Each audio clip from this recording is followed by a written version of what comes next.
Here we go. Welcome to BAM's Objection Handling live YouTube event. I already see one disgusting comment from Danny saying Tom Tools will take these fools down.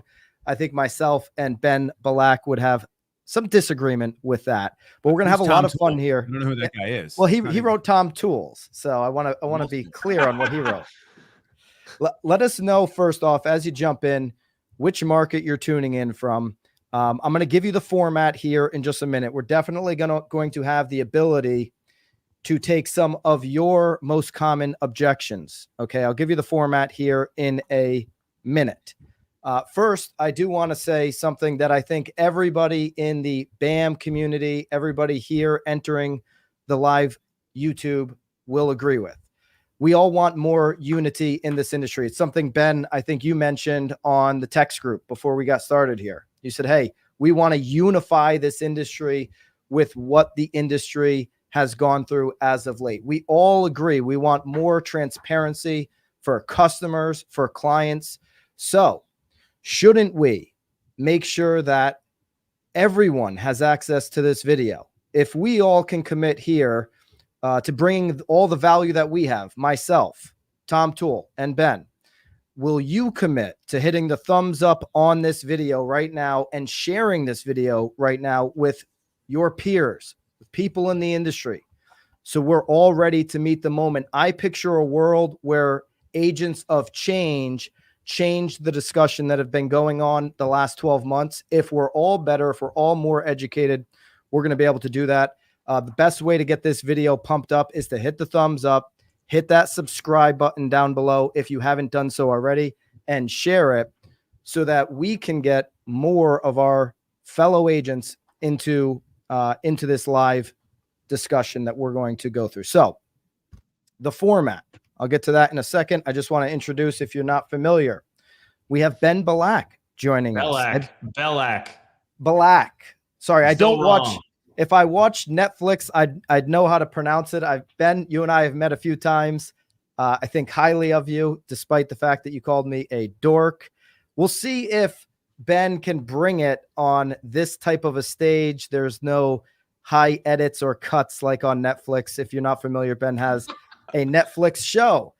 He sells in Beverly Hills. He's been featured on many outlets: Wall Street Journal, Forbes, LA Times, Hollywood Reporter. He's got a great podcast covering Beverly Hills real estate, and Ben also is approaching, or maybe has already crossed, the $1 billion mark. Happy to have you, Ben B from LA. We also have with I feel like a roast. a little Tom Brady roast for you. I just gave a best man speech recently, and I turned the whole thing into a roast. It was a week after Tom Brady. We also have Tom Toole. You know Tom Toole as the objection handling undisputed champion. He's won objection handling competitions over and over again. Tom Toole is my partner, my friend.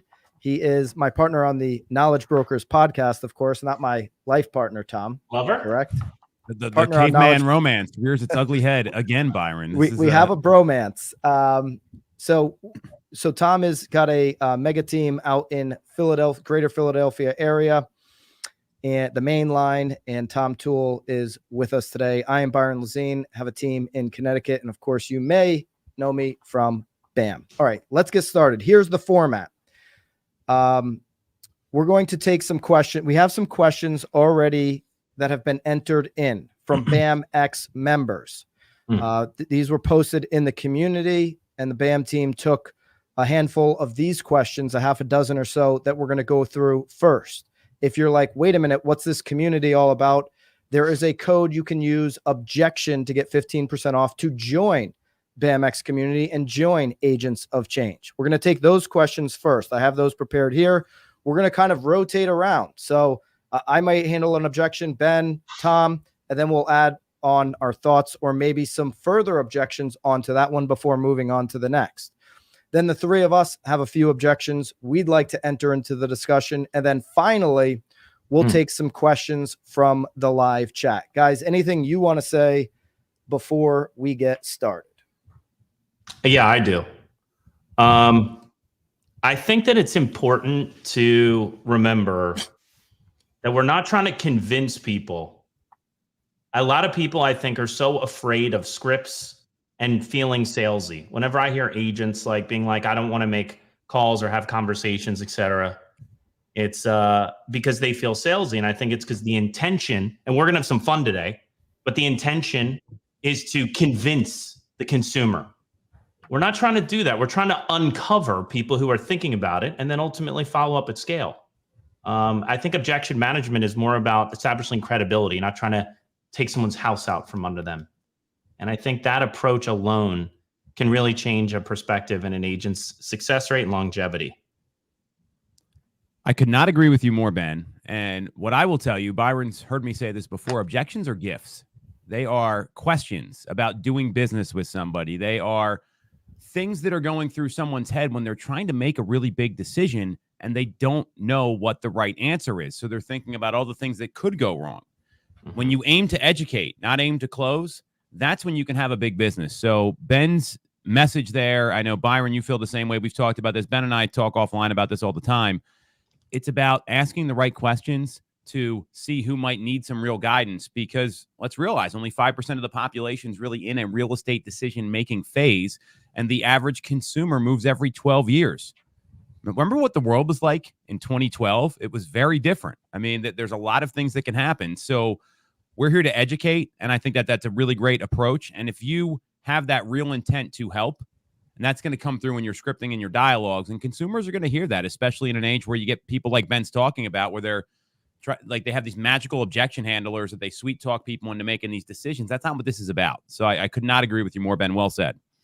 Yeah, I actually wrote I appreciate both of those thoughts. I'm in full alignment there, Ben and Tom. I wrote a couple principles down myself that, you know, there's some really good, powerful people in the industry that are promoting these principles. I love these, that they align with what both of you guys said. You know, first thing, I think most agents, you're right. I think, Ben, you articulated this. They don't know what to say when the moment presents itself because they haven't done the preparation. Tom, you're a big believer in proper preparation. But some other principles right now that you may have heard, and I think is a good exercise for us to start off with, is educate rather, don't defend. Sharon talks about that a whole bunch. Sales is a dance, not a fight, right, Ben? It's not shaking somebody's house from under them. This is a dance to curiosity. Okay. Curiosity over everything is going to make a great salesperson. It brings context. It brings certainty. The context brings certainty to what you're saying. Okay. We're not going through scripts here. That's the other thing. We're not going through written down word for word scripts. When we start, those scripts are frameworks. They're not prescriptions. It's not, I'm going to read this off to somebody and expect to convert them based off of this formula. You've got to practice over and over and over again. You've got to be in the game situation over and over again to know how to dig into that curiosity, to ask the right questions, to be a great interviewer both ways. You're being interviewed, but you're also interviewing the other side. There's no need for giant stories with any of this stuff. I think, Ben, that's what you're talking about here, is asking the right questions. Okay. So we got to be able to ask again and again and again and again, continue to ask, not defend, simplify this stuff. And hopefully we can help all of you do that and help create an agent of change mindset moving forward in this industry that needs it so much. So I remind you, the best way for us to have the experience that we want in this industry with our peers is to get more of this education out to those. Obviously, it's completely free to sub and to share this video with somebody. It's painless. Please do that so we can get this in front of more people. Let's get into it. Okay. I've got the questions printed out from the BAMX community. Okay. And I'll just read off the first one and then we can decide who wants to handle it first. And we'll start rotating around with these objections. So from inside our BAMX community, Julian Schwartz said, and that's an E, not an A, Ben. So I'm sure you were going to correct me on that last name. It was a Schwartz, not a Schwartz. Just clarifying that I can say some last names. So here's the first objection. This is coming from a seller's perspective or somebody who's thinking about selling. I'd love to sell, But number one, where would I go? And number two, I'd have to buy a house in this complicated market. Okay. I'd have to buy a house in this market. So where would I go? And I'm not really excited about buying a house in this market. So I'd love to sell, but who wants to take the first one on? I'll go. So Mr. Seller, I guess my first question for you is, where would you like to go? Well, I'd love to, get on the other side of town. It's a school district thing. And, right now we've just been making that drive. So it sounds like this is not a need, but something that would be much more convenient for you. Yeah. I mean, it's going to have to happen. We got to do it. We can't make this drive forever. I mean, we're in the second grade now. And so we don't want to do this drive for the next 10 years. Yeah. Hate a long commute in the car. That's for sure.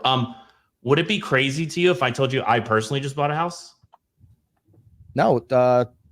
Where'd you buy? I bought in the Hollywood Hills, believe it or not. What I found was I was waiting to see longer days on market. And once I saw longer days on market, I knew there would be an ability to negotiate. And what I did is I took advantage of a buy down. Have you heard of a buy down before? No, I haven't. So basically, if you were on a $3 million house, just for simple math, if you were to get $150,000 per reduction on price, that would save you about $900 a month on your payment. But if you were to do a 7-year buy down, adjustable rate mortgage, that would take about $2,000 a month off your payment.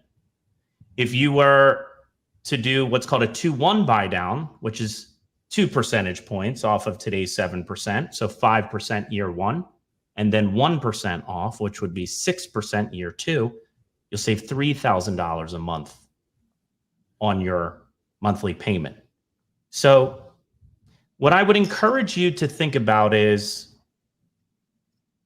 the overall cost of things. So many people are so caught up in interest rates and the gross price versus the opportunity in today's market. Were you shopping for a house 2 years ago by chance? Not really. We were probably just starting to think about it. And so we've been more probably in the shopping mode now today. Were any of your friends making a purchase of any kind? Yeah, definitely. We know some people that bought during that time. There's a couple that made a lot of money already, it seems like. Did you hear about them, any struggles about multiple offers, et cetera, and competition and waiving contingencies like inspections and financial contingencies, et cetera? They were all competing for those homes. Yeah. So the advice I always give to people is never take yourself out of the market. There's always opportunity. And frankly, the home that I just bought, I actually bought for less than what it sold for in 2021. And that was a device of longer days on market in the situation. So if I were to pop by, I'm in your neighborhood daily, and just kind of walk you through the process without any expectation. I'll be there Thursday afternoon and Friday morning. Does one of those work for us to just have like a casual conversation about things? Yeah, I guess I could do that. Let's do Thursday. Okay, great. What's your email I'll send you a calendar invite. Yep. Email X, Y, and Z. So Tom, love it, Ben. Great job there. I know I took a couple notes down I took one note in particular towards the end of something that I might add to Ben's framing here. Anything that you thought stood out? Well, if the first thing he said, he used case studies. He happened to be the case study. Yeah. So it's not telling. It's, hey, this is what actually happened in the market. And I showed it, which I love. He asked questions. He acknowledged, right? There's a formula here. I've talked about this before, where you acknowledge, you handle the objection, you ask the next question. And I think it's a really smart way to go about it. And his tone was super friendly. Like it didn't feel like any pressure. It was genuine curiosity, sharing what worked in the market. No expectation at the end was a really great, because then you're just saying, I'm here to help you. That's what that says to me. So really nice job, Ben. No surprise. Thank you. I wish now looking back, because I'm not like looking at any notes or anything. I'm just like trying to do it as if, I didn't know that objection was coming. I was like, fuck, I'm getting into the weeds on this buy down here. And maybe it's a little too much. That's why I like tried to make it as simple as possible, but it's not the most simple thing.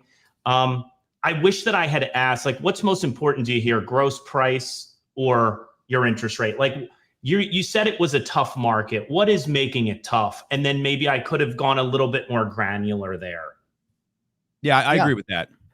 Yeah, I thought at that point maybe there was a couple more questions you could have presented, easy questions that just go a couple layers deeper to your point. At the end, something caught me that we've all heard Phil Jones say this in the past, and maybe we haven't totally put it into our language. You said something along the lines of, and correct me if I'm wrong, you said, what I always advise to people is to stay in the market. Don't get out of the market. Out of it. Yeah, don't take yourself out of it. And I think everybody, including everybody in the chat, could say that is absolutely true. You take yourself out of the market, you're restarting. You're probably starting in a different competitive environment. You could wait 3 months and the market can shift. And something that Phil Jones has said in the past is don't ever advise people anything unless you can say, because you said this. So I said, because you said you want to be moving over to this district and doing this, and we talked about because of this, I advise X, Y, and Z. You started with what I always advise, which sounds more right, instead of putting it back on me. That'd be one part of I think cleaning it up, because you were coming into a powerful close there to obviously get that that appointment. I love what you said. Hey, there's no expectations. Let's have a conversation. I'm coming from a place of education. And so I thought that was great. Do we want to work through more of that? We want to move on to the next one. Move on to the next one. We unpacked it. Yeah, let's keep going. I think we did. I think that was a great job. That was and I do love, I love what Tom said. Part of, having these conversations with people and customers and clients, and part of being able to come at this from an educational standpoint is working on the tonality. Ben's clearly done that. He sat in front of enough of these pitches in his career to be able to execute highly on that. All right. So from Kyle Kelly inside of the BMX group, Kyle says, this is my one last chance to make as much money as I can for retirement. Every penny counts. I think I'm just going to for sale by owner. Why don't you lay it on me here, Byron? I know you love this one. So, hey, Tom, I'm retiring. This is my last chance to really, capture, a significant amount of money for me and my family. Every penny counts right now, Tom. I appreciate what you've said, what you've presented. I think you're a great agent, but I think just based off of dollars and cents, I'm going to go ahead and list the house myself and sell it on my own. Sure. And Byron, that's definitely an option. I don't think there's any doubt you could sell the home on your own. Now, based on the fact you told me you want to get every penny counts here because it's part of your retirement, could I share something that makes me a little nervous with you? Yeah, sure. So there's this study out there from our local MLS. We're part of Bright MLS. It's regional, DC, Virginia, New Jersey, Pennsylvania. And they show that homes sold off MLS on average go anywhere from 13 to 17% less than what you could get if you have someone aggressively marketing the property like me with a plan that's going to be getting the home out to the masses. And you told me you want to net as much money as possible here. So even if you take our fee out of it, you're talking about on a $500,000 home, you're leaving potentially $80,000 or more on the table. And you could probably do a lot of good with that $80,000 in your retirement account, right? Yeah, I could. I just, I think with all the activity, I don't know that I'd be in that particular situation. Sure. And that's the challenging part about this market, and I bet you're a bit like me and you want to really get as much money as you can out of the property. So tell me a little bit more about what you plan to do to market the home by owner? Well, I mean, just list it, and seems like there's not as many homes competing with me right now, so I'd list it and on the internet, and I'm sure I'd get a lot of buyers interested in the property. And you probably would. Again, I don't see any problem you getting the home sold, but you told me you want to get the maximum amount. And what you just described, if you were talking to a normal agent, the average agent that's out there, you just described the 3-point plan, where most agents put a sign up, they put it on the internet, and they just wait for somebody to show up. So if I was able to walk you through how we could aggressively launch the property, market it to all the buyers that are out there, make sure we get people competing at a high level that's going to net you more than maybe you expect to get, why don't we just sit down and see what that plan looks like? And then we can compare it to what you plan on doing. I'll show you the data, and then you can just make a really well-informed decision. And if you still want to list on your own and do it yourself, go for it. I just don't want to see you leave any money on the table on the table and make a big mistake.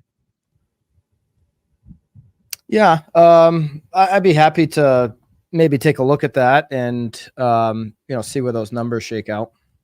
Sure. So, I mean, this to me is an in-person meeting. You got a lot of money at stake here. So what's better for you? I got some time. I could swing by tonight after 5, or I can meet you tomorrow afternoon if either one of those are better for you, Byron. Yeah, let's touch base tomorrow and probably the afternoon will work. So when would be a good time, just so I can lock it into my schedule here, and then obviously I'll confirm beforehand. I get home around 4, so I'd have to talk to the wife and see what time works for her, but it wouldn't be till after 4.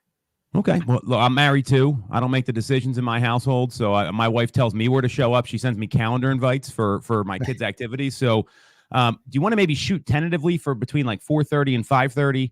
I'll just block it out, and then we can confirm a little closer. At least that way, I got it in my calendar, and I can even have some availability into the evening as well. Yeah, I mean, let's say 5 for now, and then we'll I'll just double check, make sure that's going to work. Okay, perfect. Yeah. And what I'll do is let me send you a little information beforehand so we can get really into the most important stuff here, because I'm just trying to help you protect your equity no matter what that looks like. So what's your email address, Byron? And I'll send you a little information, a calendar invite, and then we can touch base tomorrow afternoon. Yeah. 123 at Yahoo. See you tomorrow at 5 tentatively, Byron. I'll talk to you then. Great.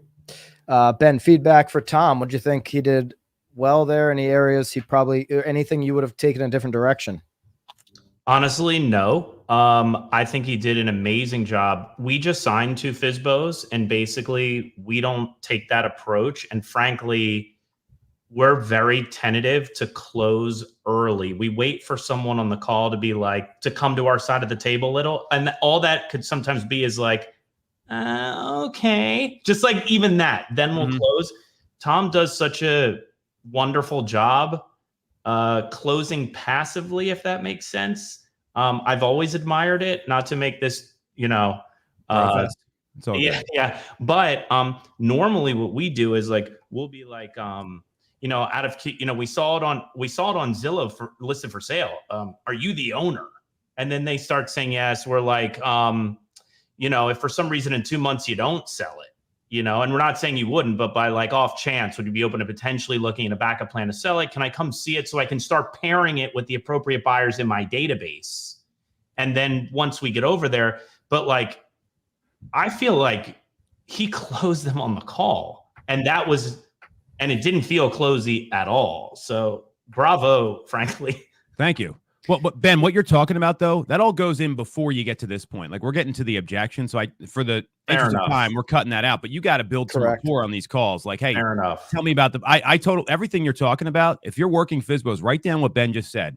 Get them talking about the house. Get them talking about things they want to, because most agents call and basically tell them, hey, you're wrong for selling on your own, and here's all the reasons why. So that's kind of the assumption I had, but you're right on. You got to build rapport there. Yeah, I think a great question that applies in almost every objection is just saying, what makes you say that? When I said to Tom, I just need all the money I possibly can get. And at one point early on, I said, I believe that, the house just is kind of going to sell itself. Like I can just list it and there's not as much, inventory out there. So I can just kind of list it. And that's my plan. And Tom at one point went into the 3-point plan, which was brilliant. There's a lot of education there. Tom could have gone one layer deeper and said, hey, what makes you say that? That seed of doubt, but just also curious. Like, what makes you say that? Why do you think it's going to be that easy just listing it and selling it? What exactly do you understand about listing and then getting to the closing table in this complicated market? What's your experience doing that? These are questions I think that are important so that somebody understands exactly, what they're getting into from that perspective. How many times have you said the 3-part plan? Dude, that is like, that's the beauty of this, right? I had a coach a long time ago. You guys know who I'm talking about. And he goes, hey, there's like 10 of these things. And once you get them down, you're good. And the 3-point plan, we coach that on our team. And I'm like, this has got to be part of your listing presentation. Like it's because you know what? It's absolutely accurate. You guys know this. I mean, you're dealing with this. Ben's selling $1 million properties. We're dealing with the same things that are happening out there for $300,000-$400,000 properties. And you got to have these go-tos that are like muscle memory. It's just like, all right, I'm going to hit him with a 3-point plan. Then you get him with the right hook. And then you go in for the close. Like it's just how it is. All right. So, and I could take the next one here to be fair. I'll give you the question. You can ask it back to me, Tom or Ben, in case these questions are in front of you. I'll just read it. This is from Billy D'Ambrosio from the BAMX group. Billy says, this is from the buyer's perspective. Okay. So we're switching now to buyers here. You know what? I'm going to wait for interest rates and prices to drop. So you can go ahead and hit me. I'll do it for you. I'll give you a break there, Tom. But yeah, Byron, we're just going to wait for interest rates to go back down. Oh, I totally get that. Totally understand. Ben, let me ask, what do you understand about in the last 20 years, the times in which the interest rates did drop? I don't know much about it really at all. Do you remember the last time we had a prolonged like 4 or 5% interest rate environment? No, frankly, I just started looking when it was 3%. And then I was in multiples. We kept losing houses and now it's really expensive. Yeah. When was the last time it was 3%? It was COVID, right? Yeah, exactly. And Ben, can I share with you the last time we saw 4% for a long period of time? Please don't say it was 1910. No, definitely not. It was in the recovery to the great financial crisis. So how would you feel, Ben, if I were to tell you we're likely waiting for one of those two type of events, another COVID or another GFC, before we really get the Fed some type of huge situation where there's layoffs, where we get the Fed to go down on these rates? How would you feel if we had to wait that long?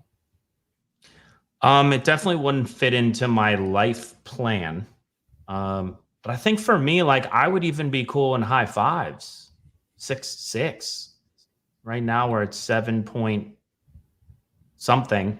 And it's making it so I actually can't buy the minimum house that I need. Yeah. And how important is it to identify and find the right home that fits your finances right now? I think I'm open. So if you can show me a way where it works, then we're back in. I've been having trouble finding that. You've been having trouble finding.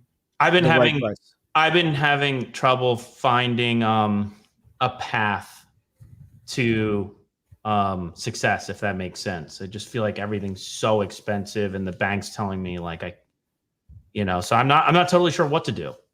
Yeah. I mean, nobody's totally sure where the rates are going. I mean, Fannie Mae says it's not going to be until 2027 that we get out of the high sixes. So just imagine what it would be like to be in that house today. And are you open-minded to looking at homes that, of course, fit your payment plans, both inside your primary area and just outside of it? Would you be open-minded to continuing to shop in those two areas? Yes. Great. Would be open-minded. So Ben, why don't we do this? Why don't we get going here on Sunday?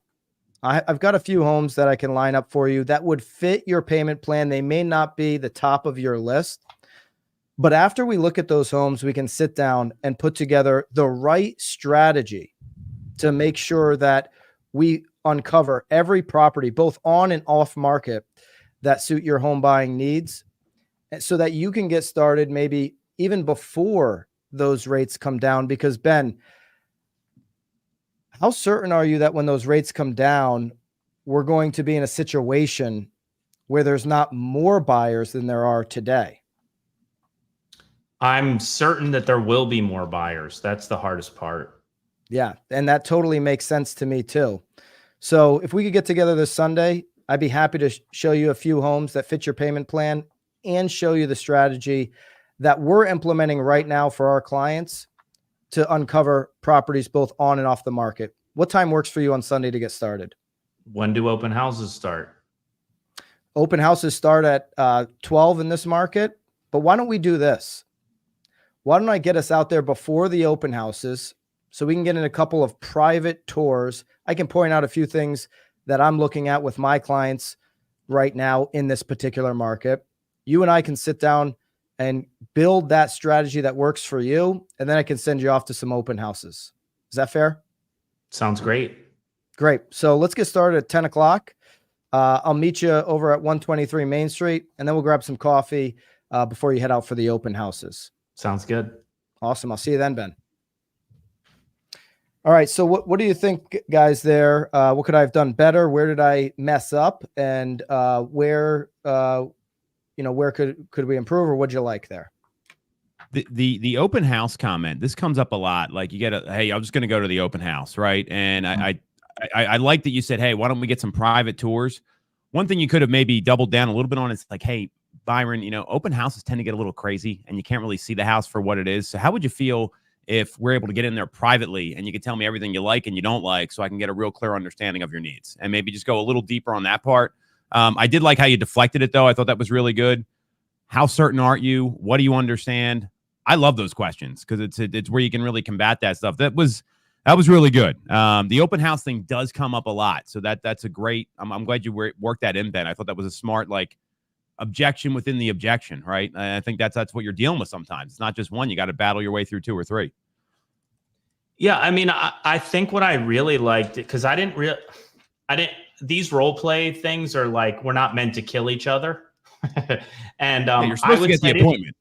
Yeah, I didn't make exactly right. I didn't. I don't think I made it that. I don't think I made it that easy. And he stayed calm. And I always feel like when in doubt, you mirror and label or ask a question.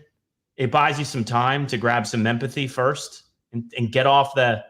I got to close this thing, because I think that's like a natural human reaction. I thought Byron did that really well. Like, there are a few things where I think internally, how do you not agree that 7% interest rates are making things tough? And if the bank's not going to give you a loan anymore for the house you need, and he still navigated it calmly. And I think that even if I'm not a buyer Sunday, maybe I trust you in 6 months when I become a buyer because of life change or macroeconomic, positive change. Yeah, there's a couple things for sure. We're all a fan of 5/7, right? And so just say that to your clients. I'm a fan of 5/7, just like you are, right? Fact number 2, none of us know when these rates are going to come down. Think about all those videos people did in January and February saying this is the year of the 5s. They've had to go delete those videos because it's not the year of the 5s. We're not going to see 5% rates. And the projections in January were that we would get to 5.9. That's Walmart pricing on 6. It's why we do the live show on this channel every single day, Monday through Thursday, called The Hot Sheet. So we're educated week to week on exactly what's being said about the rates and the reasons they're not being pushed down. So when I brought up the fact that, hey, Fannie Mae just adjusted their outlook, and it says that we're not going to see 6s getting out of these 6s until 2027. Now, they've been wrong before, and I don't know where it's going. But could you imagine, Ben, that we're going to see, if we do get into the 5s by then, that we're going to see more or less competition which do you imagine happening when that right? And so then you start getting into the obvious. It's like, yeah, I'm competing, prices get pushed up, all of that. So how about we take this now, flip it to the Wait, seller. can I just add one very quick thing? Yeah. The truth is I got a 5.5% interest rate and I closed in February because I bought it down, and I didn't personally buy it down. The seller bought it down. So I was willing to pay a little bit more in gross price, which I'm leveraging by my down payment, right? I'm not paying the full thing. And then the seller's paying out of their net proceeds the buy down. So I'm on a 7-year at 5.5%. I feel like just even talking about that, however someone finds a way to talk about it, gives buyers hope. So Yeah, I think it's an important script in today's world where they're going to wait for interest rates to go down, because a lot of people are saying like, oh, marry the house and date the rate, right? No. Bad advice. Horrible We're not advice. going to say that here. Right? Bad advice. But what I say to people is like, you don't have to date the rate. You can actually get a low rate right now. Yeah. You can. So let's redeploy a purchase price reduction into a buy down. And they're like, wow. And so that's also a credibility builder too. And a way to introduce that is, I'm not sure if it's for you, Ben, Bingo. but something that I just did in my personal purchase back in February was I actually negotiated a rate buy down. Has anybody explained that to you before? Right? Has anybody walked you through what that might look like? And so I'm not sure if it's for you, because I haven't diagnosed, I haven't asked enough questions, I haven't professionally had a long enough conversation with you, but it's something that I just did. It's something that I helped one of my clients navigate. Would you be open to me explaining it to you? Well, yeah, that might make sense. And here's how it worked, right? And now you're back in the game and you're looking at properties again. And listen, we ultimately know rates are rarely what hold people back from buying a home. Okay. It's an easy objection. I talk about the objection that we've all done at Foot Locker a million times in our lives. For those of us that used to shop at Foot Locker back in the day in the mall, you go to Foot Locker, you're staring at 100 shoes on a wall. Somebody comes up to you and says, "Can I help you?" And immediately you say, "No, I'm just browsing. I'm just looking." Yeah. Yet 15 minutes later, you walk out with 2 or 3 pairs of Nikes. The reason you said, "No, I'm just looking," you went to Foot Locker and you're staring at shoes because you're going to buy new sneakers, is because it's a knee-jerk reaction. The knee-jerk reaction right now from customers and clients is the rates. I don't want to have this right? And we need to come in with curiosity. Obviously, handle that, totally get it. I like 5 over 7, but ask a few more questions and unlock what's really going on. All right. If we flip this deal now, this is also from Billy inside of BAMX. If we flip it and we go to the sellers and we say, why would I give up my low interest rate? I'm sitting on 3. Why would I sell and give up this rate? It's a great question. Go ahead, Tom. You can jump in on it. Why would I sell and give up this rate?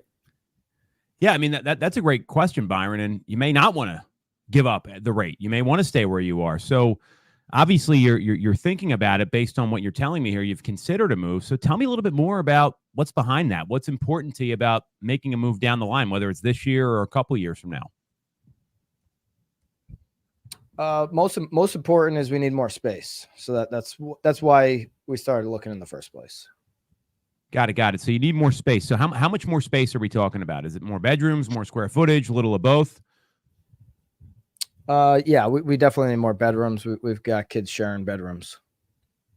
I have 3 kids. I hear you. That's brutal, especially if they don't get along, right? I mean, that's a whole problem. So, and tell me a little bit more about. So you don't want to give up the rate you have now. So tell me where the rate is on your current home. Did you want to stay in the same area? Where were you thinking if you did decide to make a move? Where you'd want to go to and where you want the payment to be? I mean, right now we're at 3. I mean, I know where the rates are at, so it just not sure I can move up, get the home we want, and obviously stay, anywhere close to this payment. And, I've got to be able to afford the next house. Sure. So In an ideal world, where would you want your payment to come in? I mean, I like my payment now. I know that it's going to go up. Sure. You know, I'm paying $4,000 now. I mean, you know, that's a very comfortable payment for us. We probably would want to stay in around 5,000, I'd say. Okay, so around 5,000, and you know, normally, you know, when you go to a bigger home, typically the payment's going to get a little bigger too. So that's a pretty normal relationship that we see there. So, you know, you want to get some more bedrooms. It sounds like you've got a kind of a need there, and I hear you. I mean, there's a lot of people that are locked in right now, and they've got these low rates. So just imagine a year or two from now, if you don't move, what's that going to look like for you and your household? You know, we'll just be dealing with more of the chaos in the house that we deal with now. Well, like I said, I got kids, so I totally hear what you're saying. So, you know, it sounds like you're a bit like me, and you're looking down the line at what's going to be best for everyone long term, best for your home, your family, and getting into the right spot. So, I'm not sure if this would be for you, but if I could show you homes that hit, you know, the bedroom requirement, the square footage requirement, and the monthly payment requirement, is that something you'd want me to keep you informed about? Yeah, I mean, I'd be open to taking a look at that if you could send me Awesome. those. Very cool. Yeah, well, I'm gonna do a little research. I mean, a lot of people, you know, most agents, what they end up doing is they just send you properties and they wait for you to call them and say, "Hey, I like this one." We're a little more proactive than that in terms of getting homes in front of you that could be a good fit. And there's also some other options out there. So I'm not sure if this would be for you, but has anyone explained what it looks like to maybe buy down the rate, or maybe, you know, do some things with your financing that it's going to be a little more upfront cost, but it keeps that payment lower? Is that something you'd be open-minded to learning more about? Yeah, I mean, I haven't, you know, really looked into that. So, you know, I'd have to learn about how that works. And I know there's an upfront cost involved probably. So yeah, Sure. I'd be open to looking at that. Well, the good news is that we've seen equity grow in existing properties, you know, pretty incredibly over the past 4 or 5 years. So that might help us with some cash up front to make the payment more digestible for you long term. And I'm sensing there's a lot of things that you probably aren't aware of, whether it's buy downs or fitting the monthly payment. So I'm you know, I'm not sure if this would be for you, but if you're open minded to maybe like a planning meeting where we can just sit down and look at like the numbers, what options are out there, and just go through everything and see if any of that makes any sort of sense to you. That way, at least you know what your options are, whether it's now or a few years from now.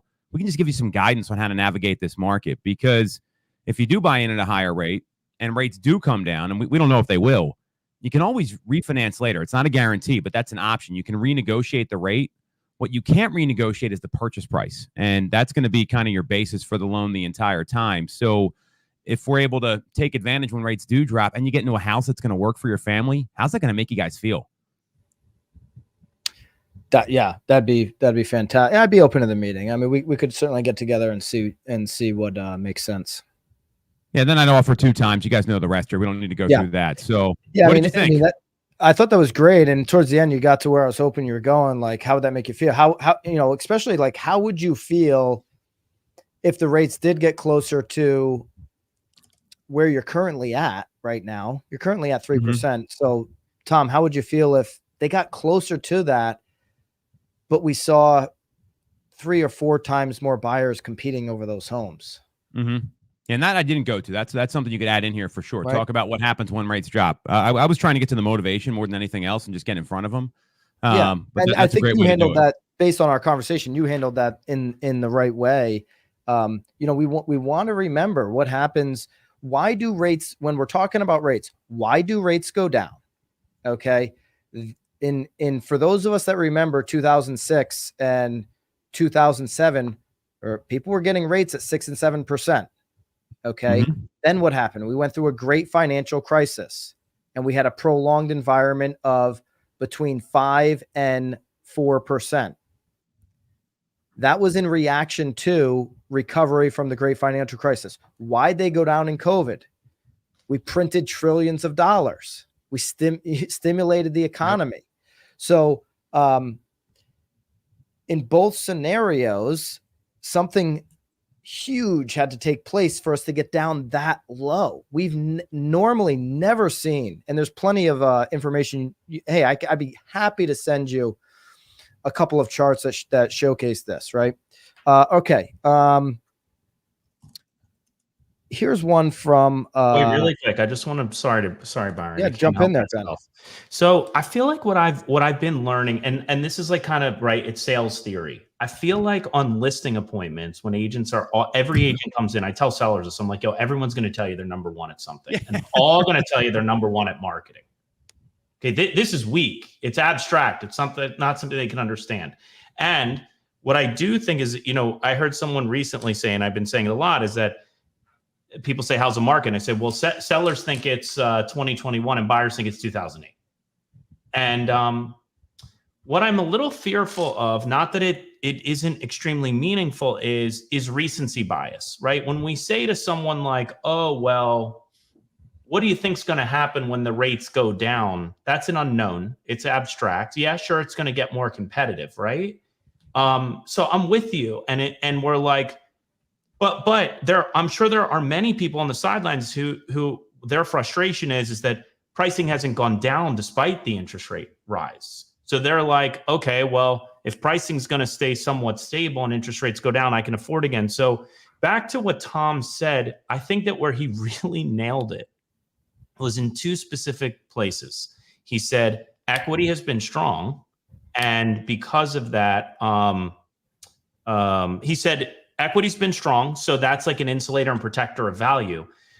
And what you can do is you can renegotiate the rate. You can't renegotiate the purchase price. That was incredible. And then he paired it with, imagine in 1 or 2 years what it's going to look like for your family if you don't move. And I almost chimed in. I couldn't help myself and say, this is Tom's wife on the phone, and the answer is divorce, but I didn't want to break the role play. Those two together, value and family, man, was that powerful. Man, was that powerful. And asking a lot of, you asked a lot of, could it be possible that the rate doesn't go down? Mm-hmm. And somebody's asking where we can get the chart. All these charts that I'm talking about are inside of BAMX. So if you're a BAMX member, where to find those underneath the Hot Sheet show. We do this every day. The Hot Sheet show, 9:30 here on the live channel. You got a code objection to get 15% off of BAMX. And for those of you that are going to stay all the way until the end of this stream, I got a major giveaway. And so to incentivize you, it'd be smart to jump into BAMX. The giveaway will be tied to that. I want to back, like when I do these conversations, I do want to back it up with sending them. If I mentioned, hey, Fannie Mae said this, I hate just saying it. I want to be like, dude, I'm going to text you, like Fannie Mae said this, but I'll text you that so you can look at it yourself. Third party verification. When the market gets confusing, people don't believe real estate agents because they think they're trying to sell them something. And when you can pull these sources, it gives you credibility. Totally agree. I love saying it because I'm going to follow up, and I have now something of value to follow up with a text or an email when I simply send them the recent Fannie Mae projection that, by the way, guys, says that the 30-year fixed rate is going to be 6.7% in Q4 of 2025. Mm-hmm. In a year and a half, they say it's still going to be 6.7%. Mm-hmm.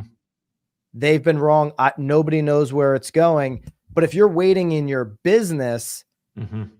right? If we're waiting in our business, avoiding these types of conversations for the rate to help us out, we could be waiting for a long time. Look on the history of the rates. And could it be, just like we're going to ask consumers, could it be possible that the rate stays in the high 6s, low 7s for the next 3 years? Goldman Sachs believes it. I just did it on today's Hot Sheet. Goldman Sachs believes that's exactly where it'll be all the way through 2027. Do you role play all of your? I role play every Monday through Thursday. So it's something I believe in, practicing these conversations to all of our points earlier when we open this up. These aren't scripts. These are let's have these conversations so we're sharp. We know what data to pull into it. There's certain things that are going to be try and true. Tom's 3-point plan when he's talking to FSBOs, try and true. It works in a way that helps people understand I don't really have a plan. But I want to work through these every single day to stay very sharp. The best in every business are doing that. So why wouldn't we, especially if we want to elevate this industry? All right. Hey, Ben, you told me you got a listing. You have a hard stop at 4, right? Yes. Doesn't mean we're going to stop here. Tom and I are going to keep going. So we're going to keep going. Ben will drop out at some point here. So let's tee Ben up with one. Let's give him a shot here. Yeah, Ben, what's most important for you? I've got some of these other BAMX questions, but is it neighborhood expert? Is that something you hear a lot up in the Beverly Hills area? Yeah. Do you want to take that one? Sure. Remind me what the question is. We're just going to go neighborhood expert. Ben, I appreciate you, man. I appreciate you sending me the information and being interested in listing our home.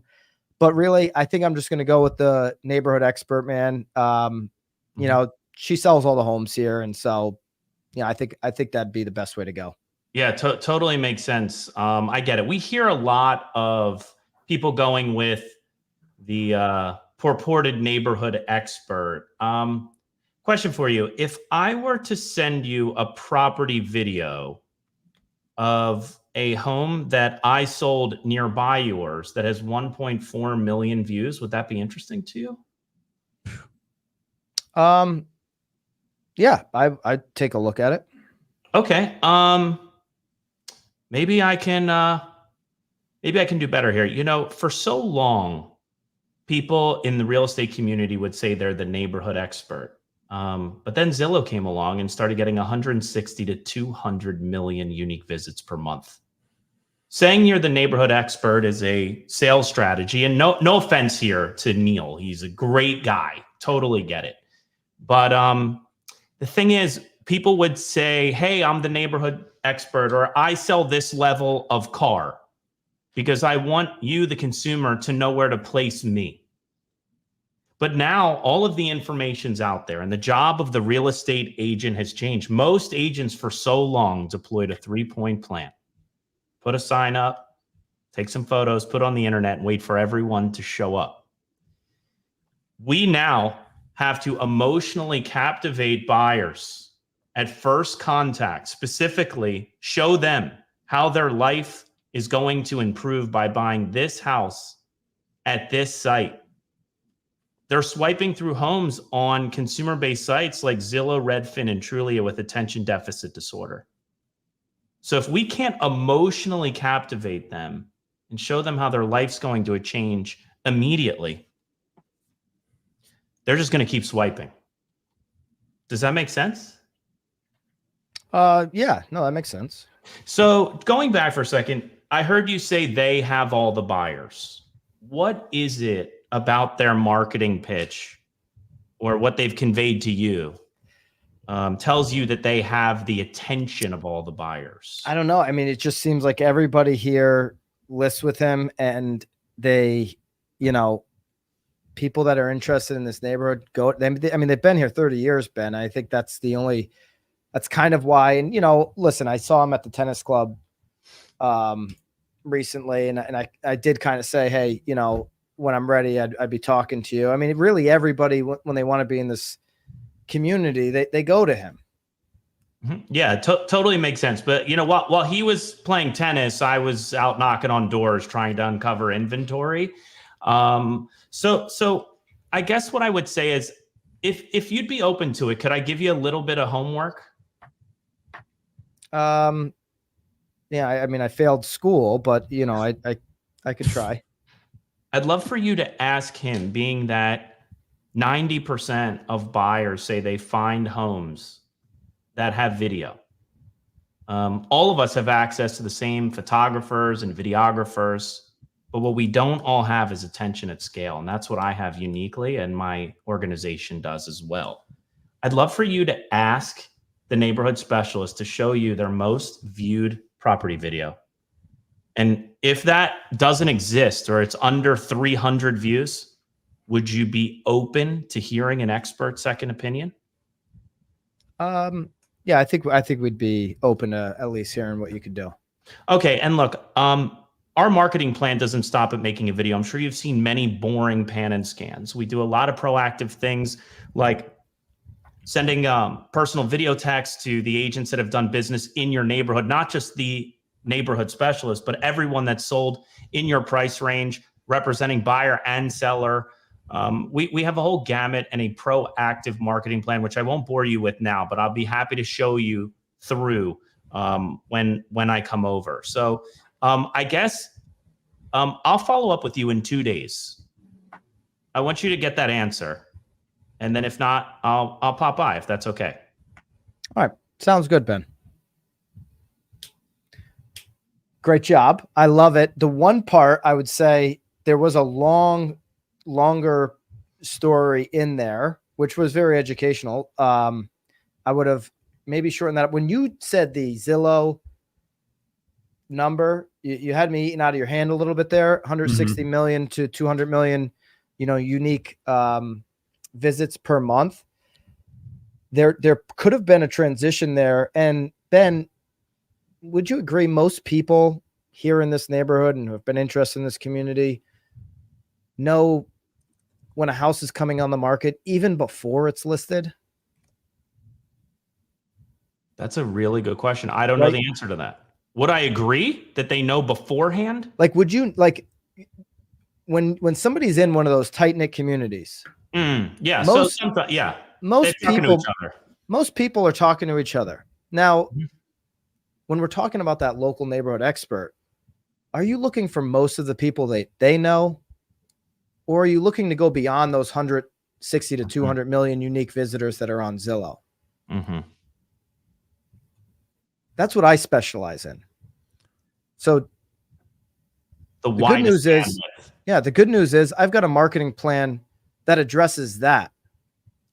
Would you be open to taking a look at it? Right. And so I thought you did fantastic there. That was great. Ben, I know you got to jump. You're going to a listing appointment to put some of these highly impactful skills that you've built over your $1 billion+ career to use in the field. But any final thoughts before you jump, and then me and Tom will take some. Are you jumping now? You got to go at 4, right? Or at 1 your time?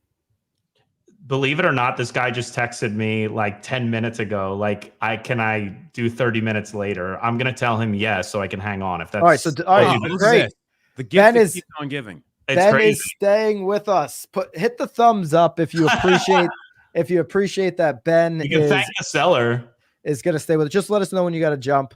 So Ben's going to stay with us here for a little bit. Like I said at the top, we're all about making sure we can work with more professionals. How easy are some of those conversations that are going to happen after August 17th if more agents are of the mindset like all of us, or more agents are leaning into this? They're an agent of change. They're not hanging on to the past. So share this video with somebody so we can get more attention on these conversations. These are the conversations that are needed in this industry, instead of some of those quick hitting, old school, super salesy scripts. These are the conversations I think that we all want to be having. So, all right, let's go to the I next got one more to add in here on go the ahead. one more piece on the neighborhood expert. This is a tough one.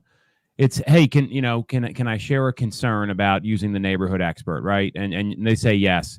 So, typically, Byron, those people may have a couple listings that are actually competing with your home right now. And, especially in the higher price points, Ben, I don't know if you see this. I ran into this in real life a couple months ago.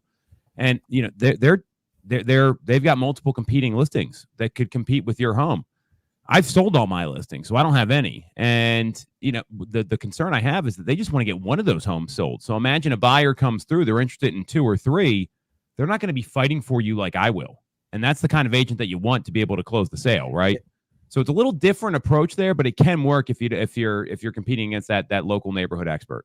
Yeah, understanding what's going on in the moment, right? So, that comes down to how much due diligence you're going to go into this appointment with. If they're going to bring up the local expert, and the local expert already has 2 listings in the neighborhood, hey, are they representing you, or are they representing, Jill and Josh? Because he's got their homes listed too.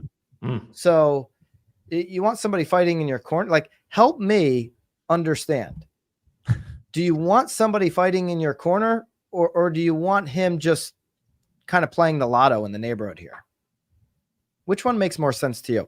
All right. So we had an objection set in from Cindy Honeycutt, BAMX member, who said, and I can jump in and take this one if you guys want. Go for it.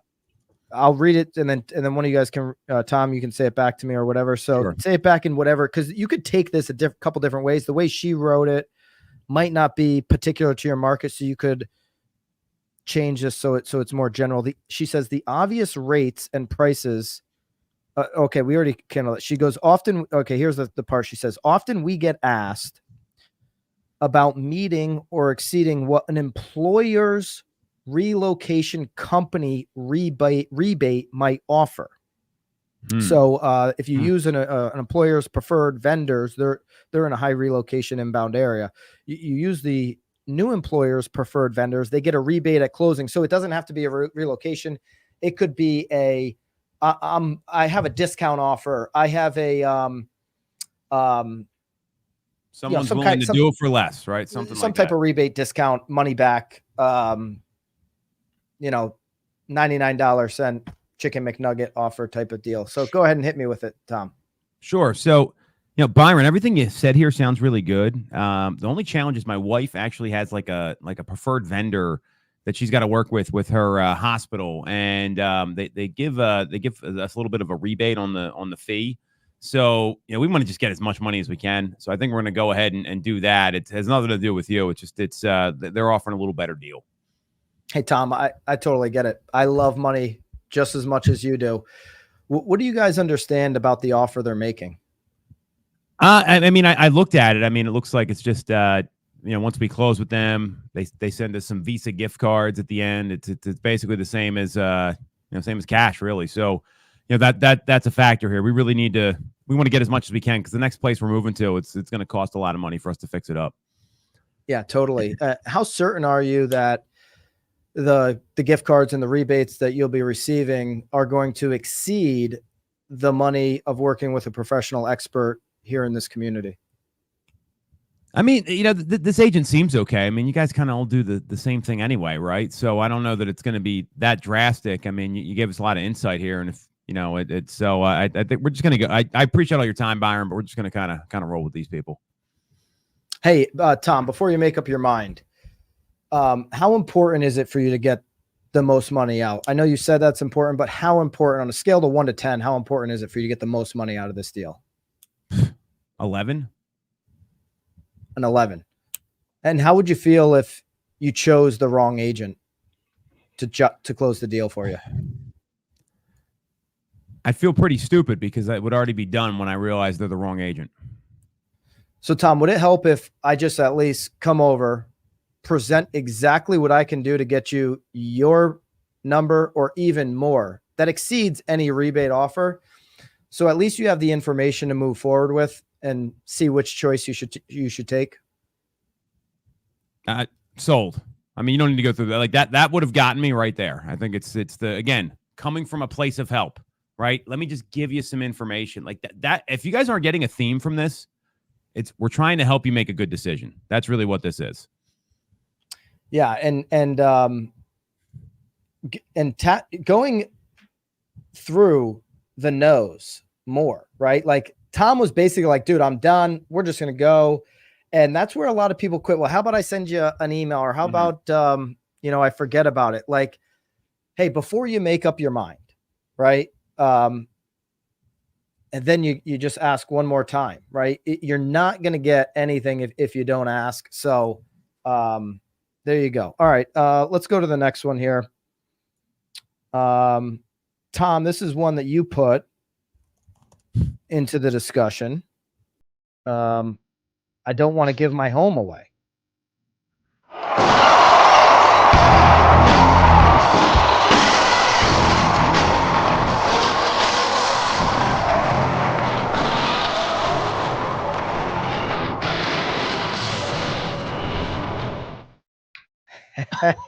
What the hell was that? Oh my God. There we go. You want to get You don't give your home away. Boom, chicka, boom, boom. I like that. I was waiting for the beginning of his Real Deal post. I wanted some. Give it to us, Ricky. Give us the sound Come effect. on. That's not, bro. You gotta work on that. Show us how. Ooh.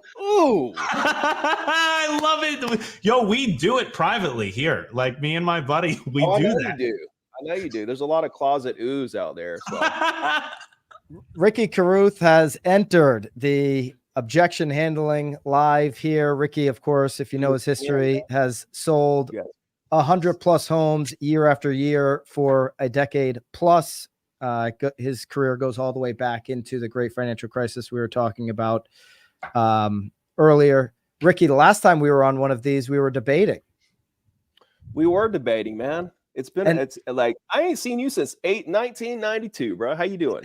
It's better. I'm doing good. I appreciate you coming on. I would say before we jump in that you'd be open-minded to agreeing that I won that debate now that you have changed philosophies from free to paid coaching. You would say that to be true, right?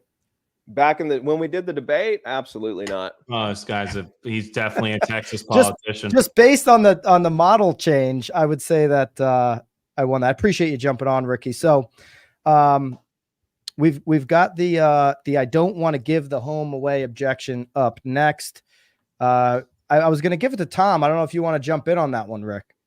He's here. He just jumped in the ring like the Royal Rumble here. You know, hey, I know you want to price it at 500, but man, I don't want to give the house away. I don't love the price. Right, okay. Well, I mean, but here's the thing though. Like, you don't want to give it away, but why do you even want to sell it anyway? Well, you know, we need to sell it. We're moving. So, why? You know, I mean, we don't. What's going on in your life that causes a situation where you need to sell, sir? Oh, we're moving out of state. I don't want to be holding on to this. I don't want to have two properties in two different states. Gotcha, man. So you're moving out of state. What state you moving to? We're gonna go to the Carolinas. Gotcha. What's got you moving there? You know, we want to get out of here. This has been fun for a while. Raise our kids here, and we want to go retire. Love the mountains, just like straight leisure. Yeah, I mean it's we love it there. We've been visiting for a while and just love the atmosphere. Love the community. Living that life. So do you already have a house there, or are you still looking for one? Oh, we're still looking. We got to sell this one to get the next one too. We'd like to use the money as our down payment. Gotcha. So when you sell this one, are you going to rent somewhere? Or are you trying to like do the whole move right in, close on the same day simultaneously and get right in there? Or what's the plan there? Well, if we can get, you know, what we feel this house is worth, then we'll go buy something cash. I mean, even if we'd like it to work out that way. As soon as this one's, you know, sold, we'll start shopping. Perfect. So what you're telling me is that you're not necessarily in a hurry. You're willing to wait to get your price. I think the price is important. Perfect. That is perfect, Mr. Seller. I am the absolute perfect agent for you, for your perfect situation. What I need to do is come take a look at the house so I can see firsthand if in fact we could get more than what it's worth for you. When would be a good time to do that? Yeah, I mean, come on over. Let's do this weekend. See, the thing that I do, guys, is I realize that objections and rejection are just my prospect telling me what they want to do. And it's my job to just listen and help them do it. And the objective for me is to go 5 or 10 questions deep on why they want to do what they're trying to do. That's why I want to know what state you're moving to. Why are you moving there? Do you got to sell this one? Or what are you going to do in the meantime? Like, what is the plan? What is the hurry? What is the time frame? What is the real motivation? I've got to know all that before I can take the next step in the process. But I think we got there. And the next step would be. Yeah, we definitely got there. And Ricky, you made it easy for me to say yes to the appointment. Now, what direction would you go if we were already sitting, or anybody can jump in on this, if we're already sitting in the living room that was from a phone perspective. If we were sitting in the room and now, we've kind of gone at price, you think it's 500. I want to get 600 and I don't want to leave money on the table. Don't want to give the house away, that type of thing. I'm saying that in a face-to-face living room situation. I think all those would still be relevant. Yeah, I mean, I generally what I first, obviously, like we're asking, like, what makes you think we're giving it away? And the other thing that we do is I found a long time ago that what I didn't want to happen was to give an incredible listing presentation, feel like we're aligned, and then we get to price at the end naturally, and then it's over. So what I'd like to do is say, look, are we in the same range? Fine. Let's start working together. I'm going to give you a quarter before the game starts. I'm going to go out to my network. And I'm going to show it, maybe even bring you an offer ahead of time. And then instead of it being us and the comps versus you, how you feel, your own analysis, which of course are all retroactive, let me bring you an in the trenches look. Let me bring you some feedback. If I bring you 3 offers, you may decide to accept one without the leverage of days on market ticking. You may decide, let's go to the market and expose it more broadly. Or if we get 0 showings, maybe we need to regroup together on price strategy, because the truth is that pricing has morphed into a strategy. For so long, we priced homes like we priced cars to leave room for negotiation. Now what we've learned is pricing too aspirationally sometimes results in crickets alone. Buyers have all of the data at their fingertips. They are no longer writing blank checks, certainly not in this market. And they're being told by all the consumer-based sites what the value is. If we're closer to fair market value, the buyers of today who want to feel like they're getting value. They don't need to feel like they're stealing the house. They just need to feel like they're getting value. We may be able to press on that by creating some competition, and maybe the price goes up a bit. But let's not decide on price today. Let's agree on a value range, and then over time, let's collaboratively land on a pricing strategy that works best for you. How's that sound? That's pretty good. That's pretty good. I like that. I think that if they were interviewing you and I think I would have just got the listing today, because you're walking away with a value range, and I'm going to go in there and get a piece of paper signed, because they do want to go ahead and put it on the market. Now, if they say 600 and I think it's worth 500, nothing really supports. So when I price a property, the comps play in, honestly, guys, about 10% of how I price a property. Most of it is what they want, and I use the comps to try to justify what they want. And what I try to do is if they're way off, all I have to do is set expectations properly. A lot of agents, it's just like black and white. It's going to sell or it's not. No, there's actually, the further away from the market price, there's a less chance it's going to sell. So, if it's 600, that's like, come on, what is that? Like a 10% chance or less that it's going to sell if it's a $500,000 house. That's what I'm going to tell them. Like, there's a chance, but here's the chance, 8%. Are you good with 8%? Because if you're good, I'm good. I'm trying to help you do what you want to do, Mr. Seller. And by the way, it ain't never going to expire, because I'm going to try to sell this till either sells or you tell me to stop. And you can stop tomorrow. You can tell me to stop the next day, next week, next month. I don't care. I'm trying to help you do what you want to do. So as long as you realize we got about an 8% chance here and you're good with that, I'm good with that. But the lower we get, the closer we get to 500, the higher that possibility goes up. So where's your pain tolerance? What's your expectation tolerance on the chances that this property sells or not? And furthermore, what are you going to do if it doesn't sell? So I got to know that answer as well. Yeah. And Ricky asked me what how long I was willing to basically have the house on the market. Right. And I said, well, I'd be willing to sit there. Ricky could have followed that up. On one angle you could go is, how important is it to protect maximum value in this house? Right. And so, if my point is, well, yeah, I mean, it's really important that, I get the most money of, close to what it's worth. Well, good news is over a third of sellers today actually execute a particular strategy after going on the market. Can I share that with you? Yeah. Well, what is that? Over a third of sellers right now make a price adjustment within 45 to 60 days of going on the market if our aspirational price doesn't work out. Would you be open-minded to that discussion in 6 to 8 weeks once we've listed and uncovered every stone to see if there is that aspirational buyer out there. I like to preempt the price reduction as opposed to catching them out of the blue in 6 to 8 weeks and starting to introduce, whoa, hey, Byron, you never said anything about this discussion when we met. And so we want to drop that in. So when that discussion needs to come up, it's appropriate. So let me tell you how to really handle this, fellas. So there's a couple things. We talked about proper preparation, Byron.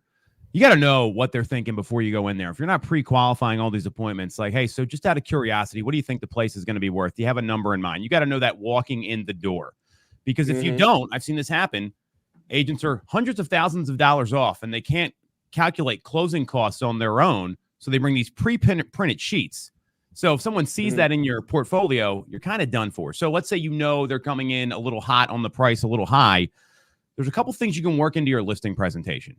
One is, hey, so it's impossible to undersell a home in today's market given the demand that we're seeing. So when we sell a home, Byron, we got to sell it 3 times. We got to sell it to the realtors to show it, to the buyers who's going to write up a contract that's acceptable to you and you're willing to sign. And then we got to sell it to the mortgage company so it appraises for the purchase price. And that one is the much more analytical sale. So knowing that's the case, why don't we go through this data and let's see where you think the value is going to come in based on all the information that I have. Go through the comparables. I review actives, pending, sold. I want to show them their competition, where the market's going, and what's actually closed. And then my question is, hey, Byron, so looking at all this data, what do you think the property's worth right now? And let them talk, because otherwise you're negotiating against yourself. Now, there's 2 ways this goes. It looks like it's going to be somewhere in here, or I want to know what you think. That's the other answer you get, right? They do not want to give it to you. Sure, happy to give that to you, and then I'll go through the data, and I take the range approach, Ben, because I'm a big believer that the market works in segments, right? I'm in a lower price point. People look up to 4.25, 450, 475, 500, and I will show them on the sold homes, on the MLS, hey, here's where the market's moving right now. See, we got this cluster of sales here, like at 450 to 480, and then there's nothing above 5, and we don't see anything till 550. So do you see where the market's moving, Mr. and Mrs. Seller? Now, if they want to go higher, hey, let's test the market. And we can always bring the number down. It's really challenging to bring it up. So I'm here to test it and be your guy to make sure we're getting the maximum number. So why don't we move ahead at the number that you want? We're looking at this data here, and let's go and take it to the market and let the market decide what it's worth. Because it doesn't really matter what I think. It matters what those 3 people think that I just shared with you. And I just want to tag on. I still get the listing signed. They're like, okay, that's cool, great. And I'm like, okay, what do you want me to put on the listing agreement since we're agreeing it's a placeholder? They give me the number. And then frankly, there's been people where I've had them sign a listing at $7.5 million and we go on the market 3 weeks later at 6.5. Yeah. So and the data is, this takes the biggest fear of any seller is leaving money on the table. So I'm going to amplify that by drawing a line in the sand at a meeting by saying, this is the number. I'm saying, let's just get close to it. Let's put a document in place and then let's go find it. Yeah. Do you guys remember the CRS designation? Anyone remember the Certified Residential Specialist? They had these classes that would go around the country. I took one of these, my 3rd year in the business. No, that doesn't matter.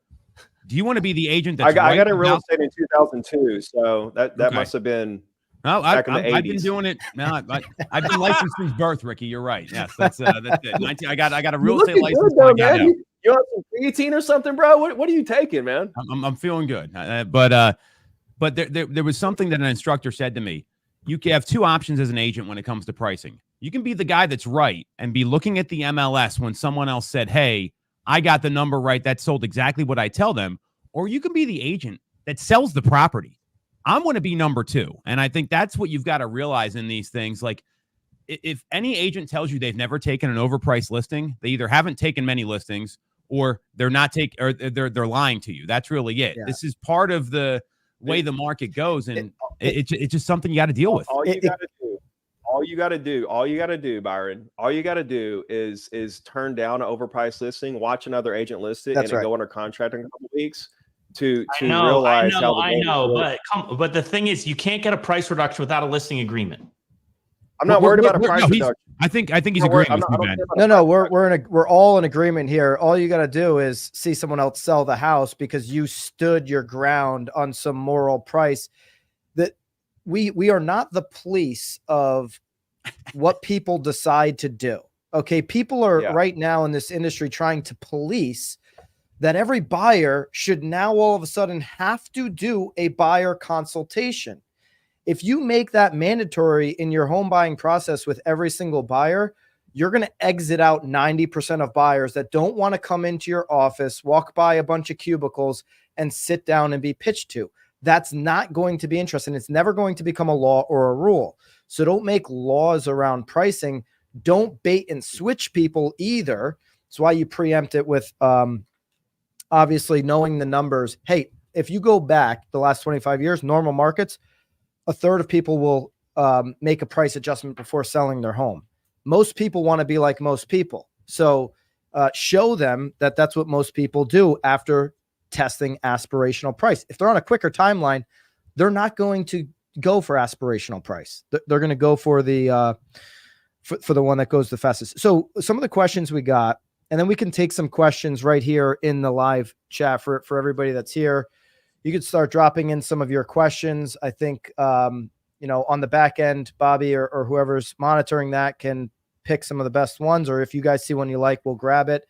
One of the other questions that came up quite a bit was certainly around some of the settlement and buyer agency. Okay. So if you guys want to get into that, I'm happy to. Maybe it just starts with simply, I don't want to sign the buyer agency form. Do you guys want to tackle that, or we want to leave that one off? I feel like doesn't that one need its own? That could be a whole objection handling. Well, there's a seminar. lot that goes into it, right? Sure, But sure. we could work through just simply and here's the thing that I'm seeing a lot is we're overthinking. Mhm.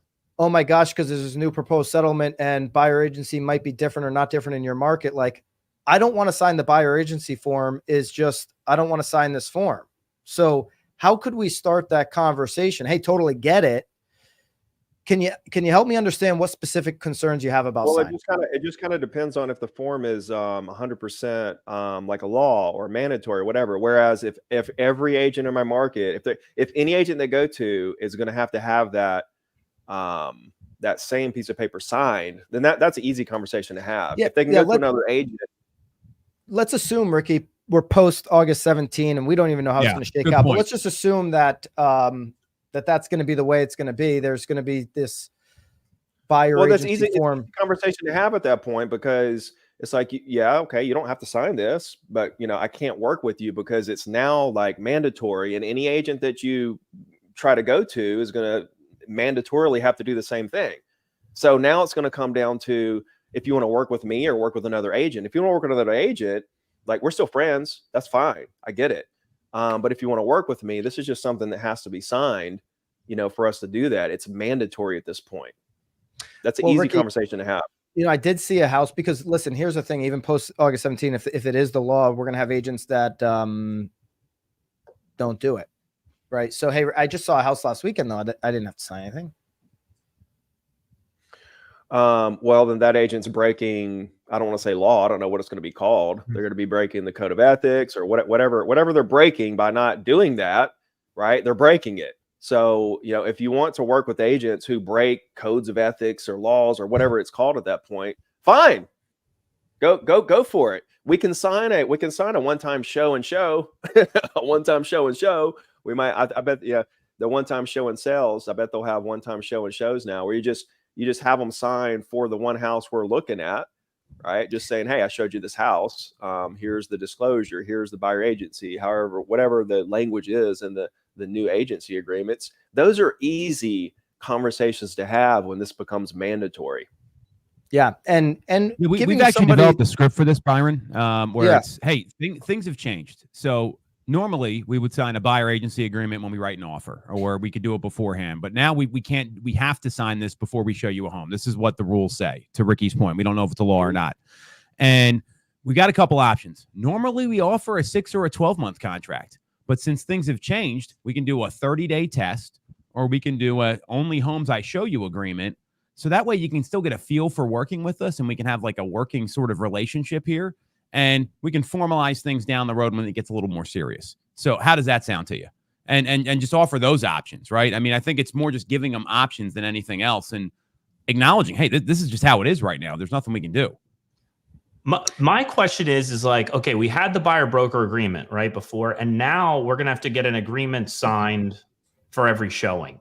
So the question becomes like, is there a world where we're going to be able to use you? I mean, you guys think, I guess we don't know yet. Based on what you just said, Tom, we can do a 30-day agreement.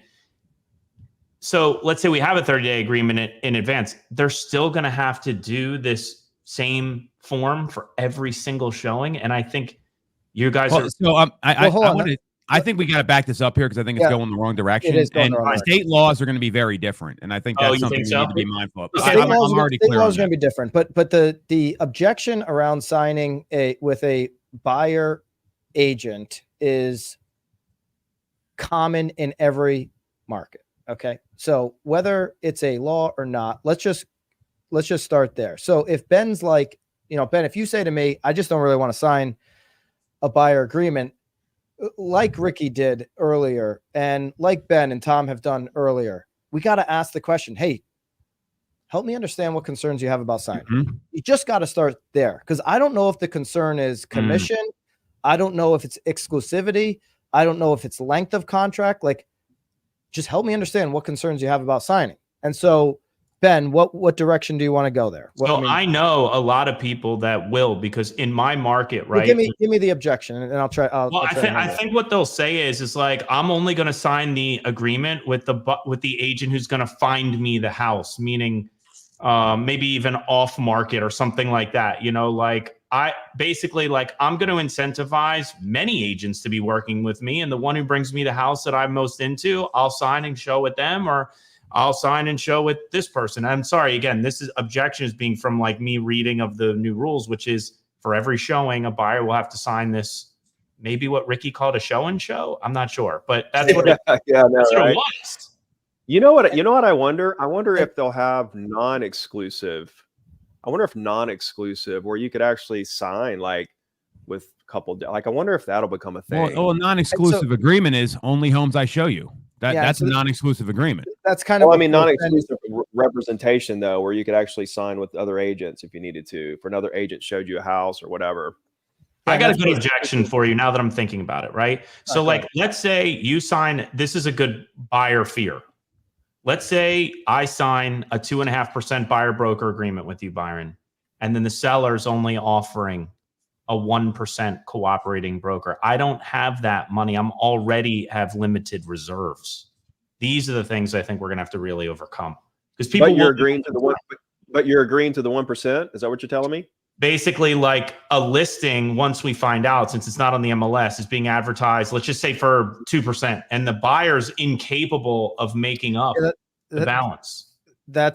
I understand what you're saying. Not that has nothing to do, obviously, with getting the buyer agency signed. You already have it signed, and now you have a gap between what you signed on your commission. And listen, anytime these situations come up, you want to have three options for people. Hey, option number one, we can negotiate this with the seller. Option number two, we can work with your financing and clear up the difference. Option number three, we can walk away from the property. That's always you will always want to present the, hey, let's kill the deal option. It shows you're not attached to the outcome. So you give them the three options, like, here are the three options that we can move forward with.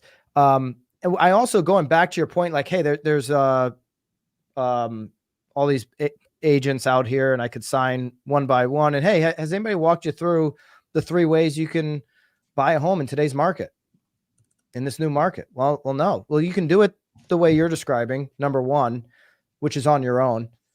You could certainly, number two, go to the agent the seller has hired for their best interests. Or number three, you can work with someone who exclusively has your interests in mind, your true fiduciary. Yeah. That can be a short-term agreement exclusively, or a long-term agreement. That could be specific regions or for specific properties. Which one are you leaning towards? Right.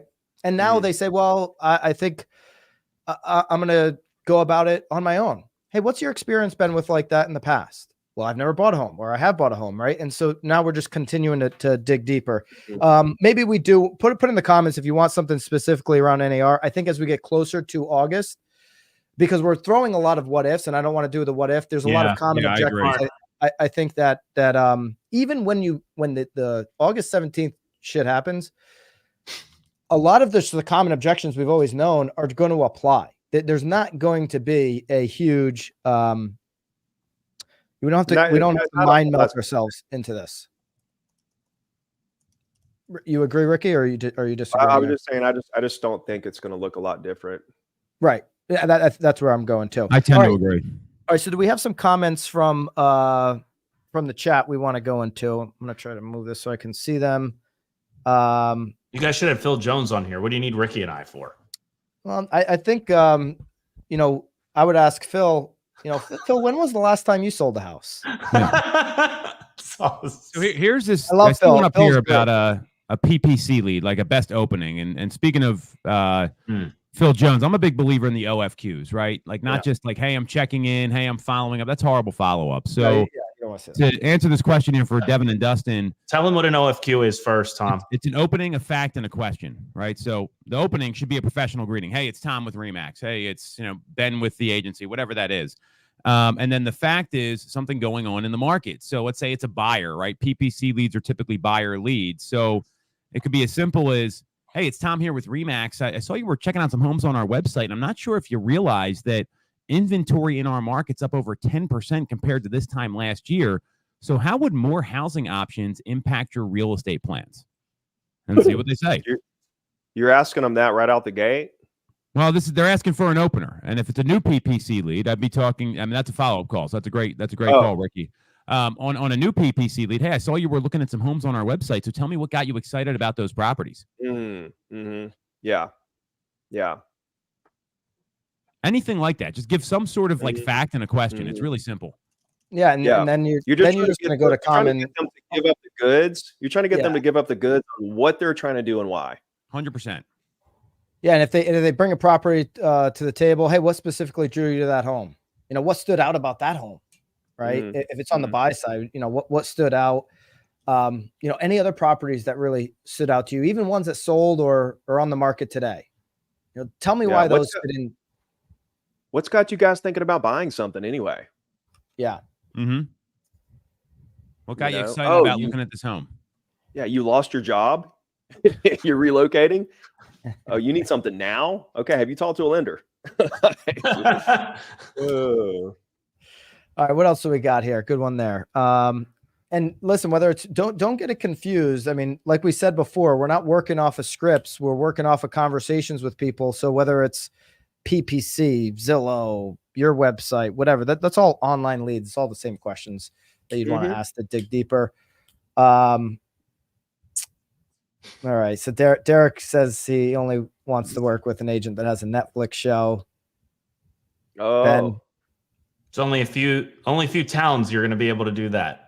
Yeah, good. Yeah, not very many Thanks, of those Derek. out there. Very, very value-based question as usual from Derek. Netflix should do a show in real America, not just Beverly Hills one day. Let's Problem get is people want to see real estate porn. So the non-real estate porn is on like Home Shot. What's the name of that other one where there's all like the fix and flips? I don't watch any of them. All right, Dan says, how am I going to get buyers to agree to pay for the commission? There'll be plenty of listings, Dan, that will gladly offer a buyer commission. I mean, those are the houses that are going to sell. The ones. See, here's the thing, guys. With this, since they're not making it mandatory that no seller, which who knows what will end up. Maybe they will do something, but if they make it to where no seller can offer it at all, even under like even however which way, concessions or whatever, and everybody's on the same playing field, sure. But since it's going to be a mixed bag where a few might not, but everyone else will, well, the ones that are offering it are going to be the ones that sell. And the ones that aren't offering it are going to be like, why isn't mine selling? I think I'm going to have to offer a buyer agent commission. Where the whole reason why buyer agent commission exists today is because we're in the same boat 30, 40 years ago. It's not going to go away. I wouldn't be worried about this, Dan. Like, you're worried about the wrong thing, brother. You need to be worried about meeting new people, creating more relationships, putting people in your database, creating relationships, doing deals, getting listings, showing properties, helping people do what they want to do, buying and selling properties, man. You're thinking about the wrong stuff. Yeah. And if they're getting concerned, I didn't know I had to pay. Hey, hold on. Has anybody explained to you how the home buying process works today? Yeah. Would it help if I explained it to you? Well, there's really three forms that govern a real estate transaction. It's the form that the seller and the listing agreement and the listing agent that they choose to represent them, the form that they sign called the listing agreement. There's the buyer agreement, the one that we're going to work on together, where I can exclusively represent you in your home buying process. And then when we come together, there's the purchase and sale transaction. And you don't have to worry about that just yet. But here, let me send you all these so you can get familiar with them. And then I'll walk you through ours, the buyer agreement. Now, if I'm a buyer and I'm like hesitant about paying a commission or whatever I might be hesitant about, now I actually understand that, oh, there's a seller signing forms. I'm going to sign forms here. I've normalized the process as one of the three pieces of the puzzle that needs to click in before I can move forward with my process. Okay. I need to understand that most people in a real estate transaction do it this way. And the good news for everybody is most people want to do things the way most people are doing it. All right. What do I say when someone asks you to, all right, so there's a good one. Hey, I know we're selling the house and I know we agreed to X on comp. I'm really thinking we should go down to Y. Could you do that? Hey, can I tell you something that makes me nervous, Byron? Sure, Tom. I mean, you could probably find anyone out there that's going to do it for a lower rate than me. I don't think that's going to be a problem. And you told me you want to actually make sure the home sells so you can get to your new property that you already bought, right?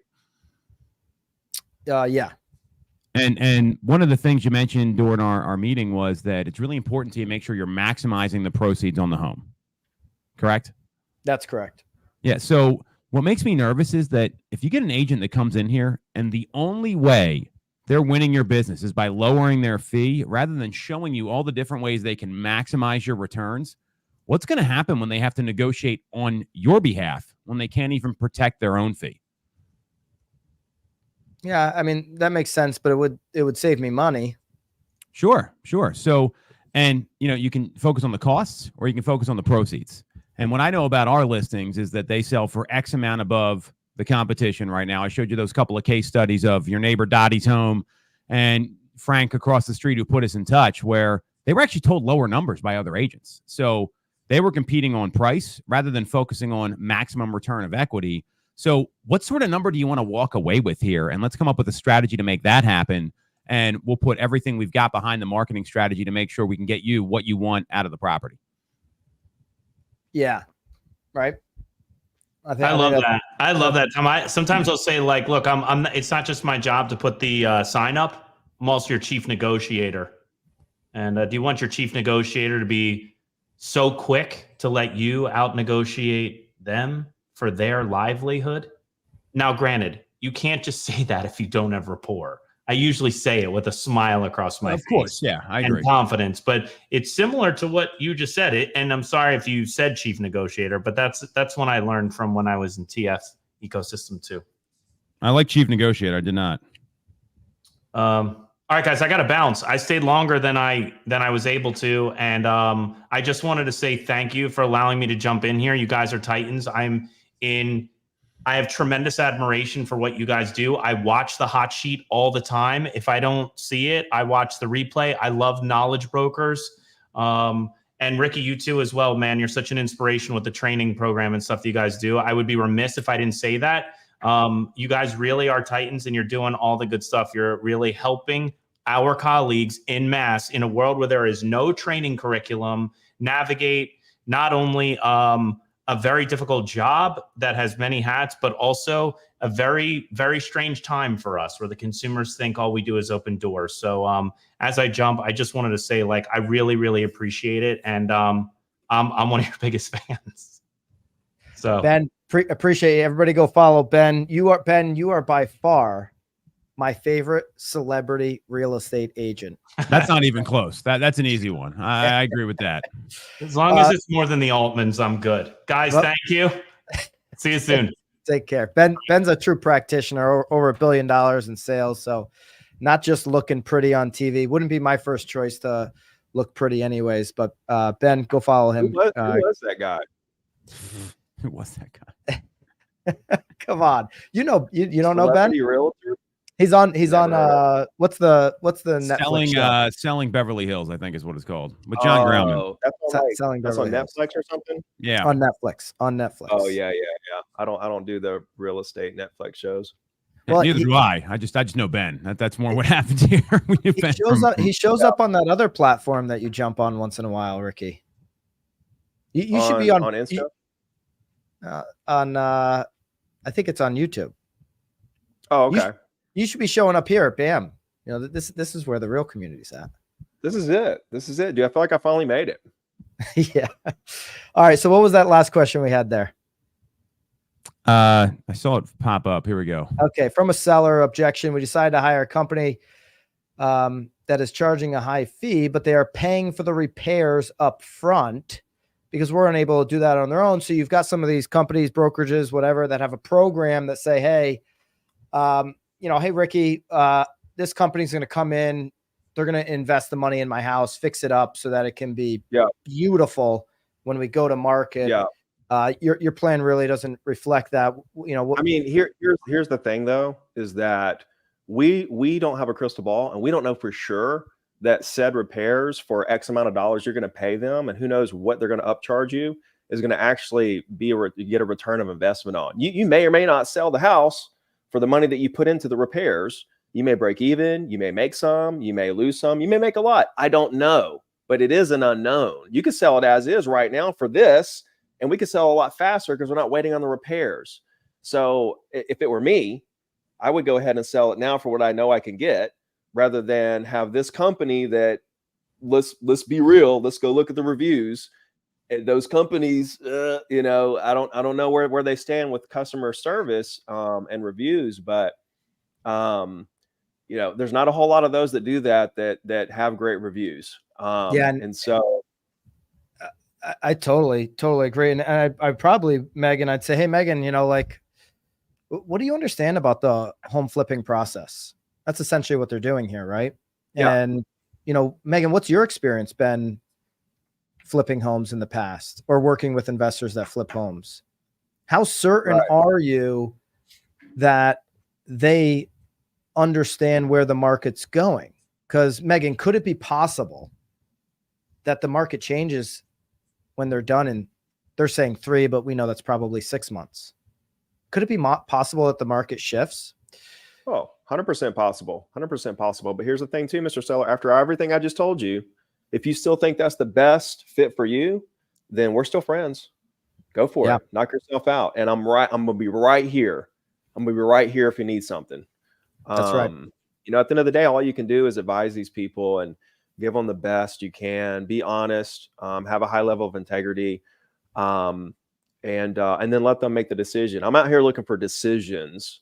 I'm not trying to get someone to do something. I'm not trying to get a yes. I'm trying to provide the best content I can so that they can make the best decision possible. And Ricky, everything you said there was right on, and there's a little data you can double down on. So that's where, there's a cost versus value report that comes out every year from Realtor Magazine that shows the return you get on these projects. So, hey, and you can take it like, hey, I don't have a crystal ball. I don't know if you're going to get it back. I know what the data says. And the data says when you put a brand new kitchen in, you only get about 60% of the money back that you spend. So I don't think it's a very good investment to spend 10 to only get 6 back. And then you've got the hassle of dealing with contractors and the time involved. So if we could sell it for X versus Y, what's going to make more sense? I mean, it's exactly what you said, and throwing a little bit of that third-party validation in there can go a long way. Your house is going to be a war zone for a while, for probably no return. But here's the thing: the reason why house flippers make money, Megan, the seller, is because the house flippers buy it for far less than market value, what I can sell yours for right now as is. Then they put the money in, then they make a profit because they're going to get it way less than what we're going to sell your house for as is. Because a lot of people do look at that. Like, oh, if I do this, then well, other people flip houses and they make money when they fix the kitchens and stuff like that. No, because you're the owner of the house. So you can get the retail value of what it's worth as is. That's not what flippers do. They get it way less. Yeah, and that's why, Megan, I'd want to ask them some deeper questions. Could it be possible that the market shifts in between starting the project and finishing it? How would you feel if it does shift? And then would it be helpful if I show you some of the trends that are happening across the country right now that suggest inventories on its way up, not down? And you know, what do you think would happen in an up inventory market? Would we have homes sitting for longer? So, you know, by when would be a good time for you to actually have this home sold? Right. And so you want to make sure you get all that information. I think ultimately here with everything, we get into a process of overthinking any objection that we're ever confronted. The reason why we have this discussion is so that when we're in the moment, we're naturally, you know, we've built the muscle to be in a position where we're asking a lot of questions, being super curious. So when Ricky came in with the Stone Cold music, I love the first thing he did was like, boom, boom, boom, boom, rattled off a bunch of questions. He didn't even know what we were talking about the first 40, 50 minutes, but muscle memory of doing it for years. It's just like, I'm going to get into question asking mode because I don't even know what I'm dealing with. Just because I give you one objection, one example, doesn't mean that's the full picture or the full story. Okay. What else do we have here? Any other questions from the chat or any questions? Ricky, what's the most common objection that you're hearing right now? Most common objection, probably be like, interest rates, you know, too high, you know, we'd love to move. We can't, interest rates are too high, whatever the case may be. That's easy, right? Because if they're telling me that, that's one of two things. Either A, they actually would move if interest rates were better, or B, they really don't want to, but they don't really want to tell me they don't want to because they're nice people. They don't want to like say something negative towards me. So they're just saying that just to try to get out of the conversation and move on. So first I have to identify which of that it is. So I'm like, okay, well, let me ask you this. If I could get you your dream home at or around your current rate, would you actually do that deal? Would you take action on that deal? And then they say yes. I'm like, okay, great. Well, here's our options. We can do an owner finance somewhere, right, with a big down payment and possibly get you the same rate. We can do a sub 2, which I'm not a fan of at all, but it's an option. We can also do an assumable mortgage. So there are options to get around that. Now I'm going to come back after I explain that and say, hey, now that I've told you all the work I'm going to go to try to find your dream home, let me ask you again. Let me ask you a different way, right? If I do all this work and I find you the house, are you actually going to move forward? Do you actually want to move forward? I ask them again because I want to ensure that with the time I'm fixing to spend trying to find this house for them, that they're actually I'm pre-qualified them to actually take action. So then I start digging into the whys and go deeper and deeper. But there are options there around that objection. But that seems to be the biggest one right now. You know, listings are sitting on the market a little longer, you know, so on and so forth, depending on what market you're in and everything. But guys, listen, it's all about what someone wants to do and why. Going 5 to 10 questions deep around that. Every question came from what they just told you, which tells them that you're listening intently to what they're saying. And that locks it in because they know that you care about them at that point. You're not reading from a script. You ask them a question from something they just said. Right. And when you go down that road and that rabbit hole with them and you learn more about their problems than they know, like when you ask them questions about what they got going on that they haven't even thought about, that's when you're really locking in for the easy conversion. Yeah. And what Ricky did there, a great way to, you know, I think we said it earlier. And so write it down, a great way to introduce those options. Like, I'm not sure if one of these will work for you, or I'm not sure if it's for you, but here are 3 ways I've solved this problem with my other clients, or here are 3 options. You know, he's talking about the seller financing option as one. He's got 2 or 3 or 4 things in his tool belt to save that problem or to solve that problem. Right. So, and then he circles back and he says, you know, what happens next, which is what happens when I solve the problem, because I'm going to do it. I'm going to solve the problem. I'm going to figure out a way out of this. I'm with you. I'm in the trenches. I'm going to make this happen. What happens when I make it happen? Are you ready to actually take action? You had a question that was up there about guarantees. I think that's an interesting one. That's a very interesting one. Guarantees. Pop that one back up there. Okay. Yeah. So Byron, Joe, tell me more about this guarantee. What do you understand about this guarantee? What does that mean? Yeah. So the other agent guaranteed they said they're going to either sell my house or they're going to buy it, Tom. That's what they told me. They're going to either sell it or buy it. So sure. Do you offer the same? Yeah. I mean, I'd love to learn more about that. And that sounds like a pretty great offer. So what price are they going to be buying the home at? Well, it's in the contract. They got a certain number that they end up buying it for. If it doesn't, it's got to go through the market. And then if it doesn't sell, they buy it at a certain number, pretty close to asking price. Is pretty close, like within 10%, 20%. I mean, where's this number coming in? Because I buy investment properties all the time. So I might be interested in buying it at a certain number if they're willing to buy it themselves. I mean, I just want to know the details here so I can give you the best advice. Yeah, I'd have to refer back, but it was going to be pretty close to what we'd go to market at. Okay, got it. And I mean, so I'm glad to hear they're willing to guarantee that. And it sounds like that there might be a couple options here for you. One is to sell it off market and maybe sell it at a little bit of a discount to these folks, which I guarantee you I could find other buyers that will be willing to buy it at the same price if the agent's willing to do that. And so tell me, what's most important to you when you're selling your home here? What are you looking to accomplish for your family? Yeah, we just want to get the money out and go to the next one. Go to the next one. Got it. Yeah. So I'd imagine you're probably a bit like me, and when you want to get the money out, you want every single dollar you can get out of the house when you're making a move. Yeah, we do. Got it. So if you're looking to get every single dollar, do you really want to settle for an agent guarantee from someone that's in the business and probably can see opportunities that are a great buy for them? Because I don't want you to be a great deal or a great buy for anybody, Byron. I want people to feel like, wow, I can't believe I paid this price for the home, but I'm just happy I got the place because I'm going to live here. Which situation do you want to be in? Yeah, I want to get the most money. Okay. So why don't we sit down and why don't you bring that guarantee with you? And if you're open-minded to just sitting down and comparing all the numbers together, let's focus on getting you the most money, not a guarantee to buy it maybe under value, because anybody can do that. We could have a lot of investors out the door ready to do that for you. Yeah. Great opening. There's two types of buyers.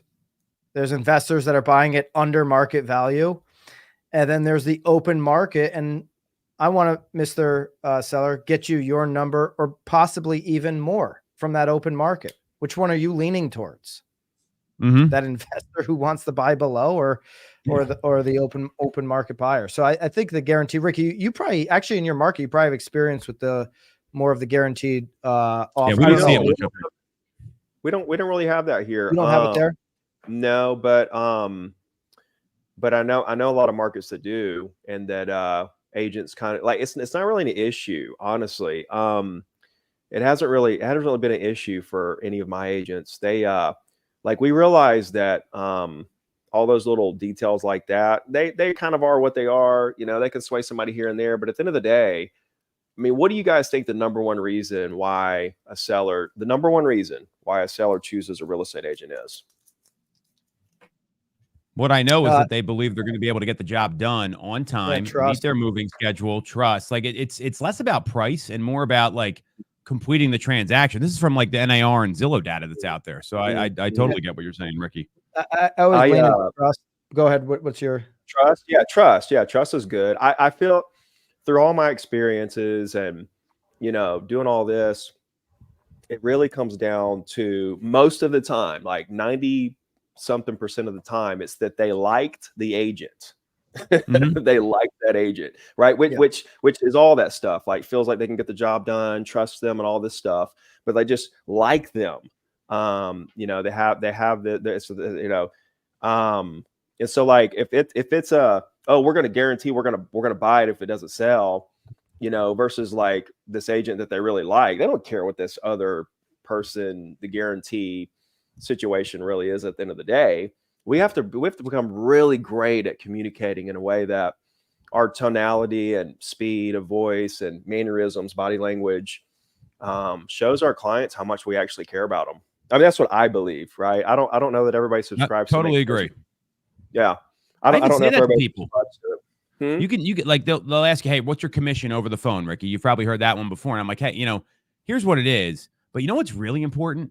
You feel like I'm the right person for the job. We get along. We're in this together. Because if you don't like me, you're not going to hire me anyway. It doesn't matter what I charge. So why don't we get together and just see if there's a click there, and let's hammer out an arrangement that's going to work for everybody. And that's a much different approach than other people have. When somebody asks you what your commission is over the phone, hey, I'm not sure which one of my commission plans is right for you, but why don't I come over and show them all to you? Right? Because if you only have one commission plan that you're jamming, you're doing 1985 real estate at that point. Okay. Yeah. Especially in this world, you better have commission plans, strategies that can be personalized to that situation. If you're getting locked in on one number, you are definitely in yesteryear way of doing business. All right, we're gonna wrap up here 2 hours. Pretty soon. Right about now. But Ricky, I got something I want to share with you. It's been a long time since we've done a live YouTube. On October the 18th, Ricky, BAM has our first ever big mega event called BAM Mania in Las Vegas on the 18th. I'm willing to give 2 tickets away right here on the live stream as a thank you for anybody who is still on the live stream. In order to get one of these 2 tickets, you will need to sign up for BAMX right now. We are going to take 2 new BAMX signups. You got 15% off of BAMX using code OBJECTION. So put the link down below, use code OBJECTION, get 15% off of BAMX, and I'm going to select 2 of you right now to go to BAM Mania for absolutely free on October 18th, giving away 2 tickets to BAM Mania. Ricky, we're having this in Circa, Las Vegas. We've announced some of the speakers. Circa, Las Vegas. I don't know if Bobby can put up the venue. The venue's absolutely unbelievable. Brand new venue. I don't know, Ricky. Maybe you should join us. Tom's going to be there. Maybe you should join the event. What are you doing on October the 18th? Whoa, that place is amazing. Legacy Club is where we're going to be doing the registration cocktail. Is it on Fremont? It's on the Fremont. Oh my God. Brand new hotel on Fremont. Oh my God. That's trouble. BAM Mania, Friday, October the 18th. We have a VIP experience on the 17th. We're going to give 2 tickets away. So new BAMX memberships. Let's put the Lake Martin says, what about current BAMX memberships? Let's do that. Let's give 1 away to a current BAMX member. I'll need some help on the back end here. You want me to come speak? That's what I'm thinking, Ricky. Who in the chat right now would like to see Ricky at BAM Mania?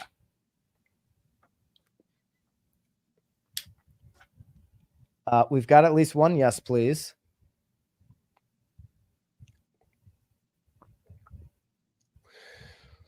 I'm looking at my schedule. I think I'm clear. Let's see. October 18th.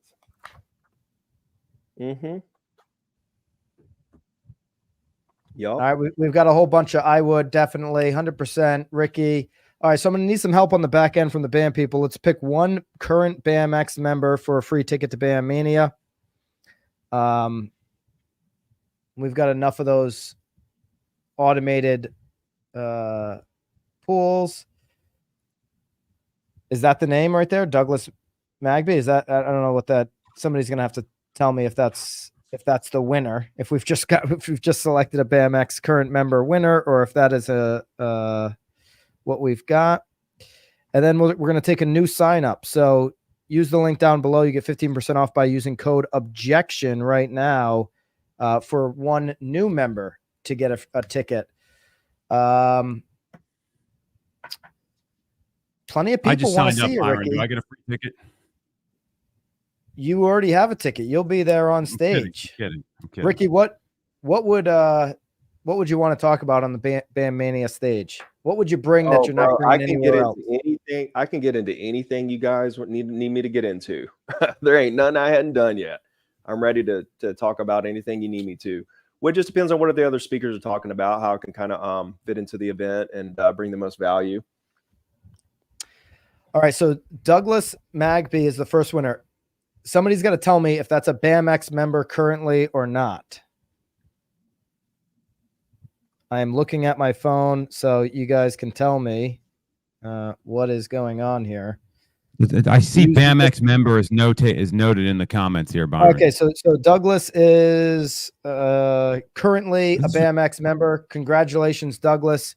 You are the first winner. Now we're going to take a new winner. We'll give you another minute here. Sign up for BAMX. New BAMX members also going to get a free BAM Mania ticket by using code objection to get 15% off into BAMX. I see a bunch of you guys jumping in now. And we're going to do a random selection for that. And here we go. In 1 minute, we're going to announce that. So, Ricky. Yo. I think we need to make this happen. I'm down. I'm open. All right. We're going to have Eric connect with you. Eric is the connector. Cool. Yeah, he hit me up on this. So, all right. Looking forward to it, fellas. Good to see you, Tom. Good to see you, Byron. Thank you, Ricky. And I think you and I need to do more lives together. Let's do it, bro. Let's do it. All right. We've got our winner. I'm going to butcher the last name. See you, Ricky.